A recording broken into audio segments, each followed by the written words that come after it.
Hi friends, ಎಲ್ರಿಗೂ ನಮಸ್ಕಾರ. ನಿತಾರ ಕಿಚನ್ಗೆ ಸ್ವಾಗತ. ನಾನು ಇವತ್ತಿನ ರೆಸಿಪಿಯಲ್ಲಿ ತುಂಬಾ ರುಚಿಯಾದಂತಹ ಮಟನ್ ಬಿರಿಯಾನಿನ ಮಾಡ್ತಾ ಇದ್ದೀನಿ. ಮಟನ್ ಬಿರಿಯಾನಿ ಮಾಡ್ಕೊಳ್ಳೋದಕ್ಕೆ ನಾನು ಅರ್ಧ kg ಆಗುವಷ್ಟು ಮಟನ್ನ ತಗೊಂಡಿದ್ದೀನಿ. ಇದಕ್ಕೆ ಸ್ವಲ್ಪ ಅರಿಶಿನ ಮತ್ತು ಉಪ್ಪು ಹಾಕಿ ನೀಟಾಗಿ 2ರಿಂದ 3 ಸಲ ವಾಶ್ ಮಾಡಿ ಇಟ್ಕೊಂಡಿದ್ದೀನಿ.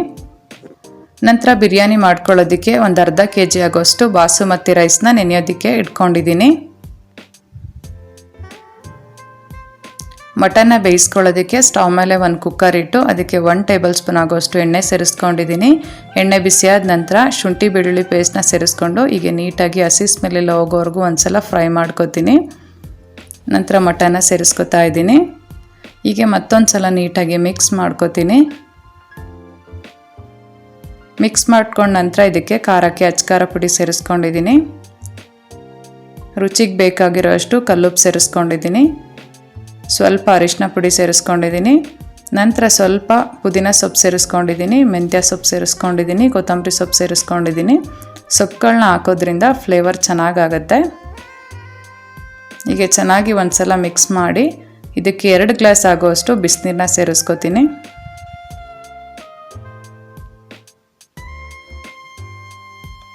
ಮತ್ತೊಂದು ಸಲ ಹೀಗೆ ನೀಟಾಗಿ ಮಿಕ್ಸ್ ಮಾಡಿಕೊಂಡು ಲಿಡ್ನ ಕ್ಲೋಸ್ ಮಾಡಿ ಒಂದು 3ರಿಂದ 4 ವಿಸಲ್ ಹಾಕಿಸ್ಕೊಂಡು ಮಟನ್ನ ಚೆನ್ನಾಗಿ ಬೇಯಿಸ್ಕೊತೀನಿ. ಮಟನ್ ಎಳೆದಾಗಿದ್ದರೆ 2 ವಿಸಲ್ ಆದರೆ ಸಾಕು. ಬಲ್ತಿರೋದಾದರೆ ಒಂದು 3ರಿಂದ 4 ವಿಸಲ್ ಆದರೂ ಹಾಕಿಸ್ಕೋಬೇಕು. ಇವಾಗ ವಿಸಲ್ ಆಗಿದೆ. ಮಟನ್ ಸಹ ಚೆನ್ನಾಗಿ ಬೆಂದಿದೆ.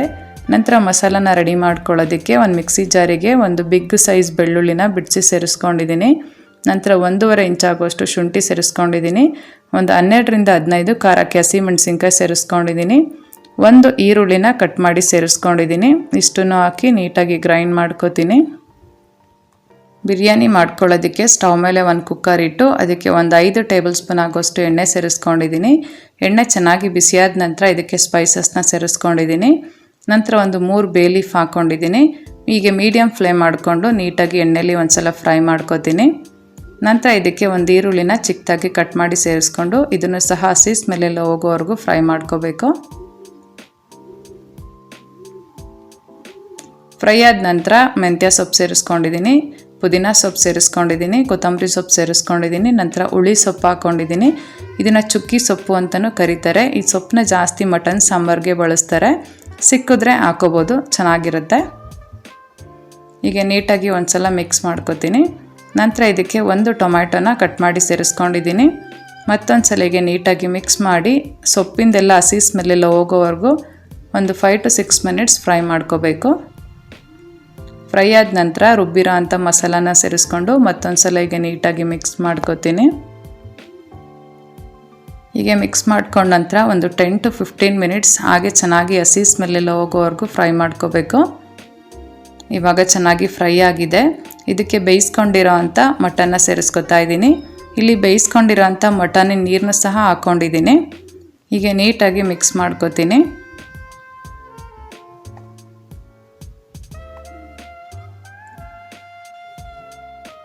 ನಂತರ ಇದಕ್ಕೆ 3 ಗ್ಲಾಸ್ ಆಗೋಷ್ಟು ಬಿಸಿನೀರನ್ನ ಸೇರಿಸ್ಕೊತಾ ಇದ್ದೀನಿ.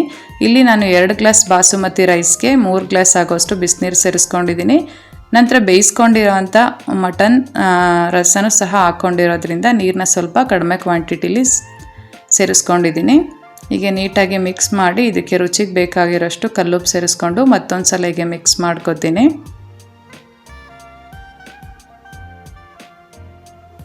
ಮಿಕ್ಸ್ ಮಾಡಿ ಒಂದು 5 ಮಿನಿಟ್ಸ್ ಹಾಗೆ ನೀರನ್ನ ಚೆನ್ನಾಗಿ ಕುದಿಯೋವರೆಗೂ ಬಿಡಬೇಕು. ಹೀಗೆ ಕುದಿಬೇಕಾದ್ರೆ ನೆನೆಸಿಟ್ಕೊಂಡಿರೋ ಅಂಥ ಅಕ್ಕಿನ ಸೇರಿಸ್ಕೊತಾ ಇದ್ದೀನಿ. ಇಲ್ಲಿ ಬಾಸುಮತಿ ರೈಸ್ ಹಾಕ್ಕೊಂಡಿದ್ದೀನಿ. ನೀವು ಅದೇ ರೈಸ್ನ ಹಾಕೋಬೇಕು ಅಂತ ಏನಿಲ್ಲ.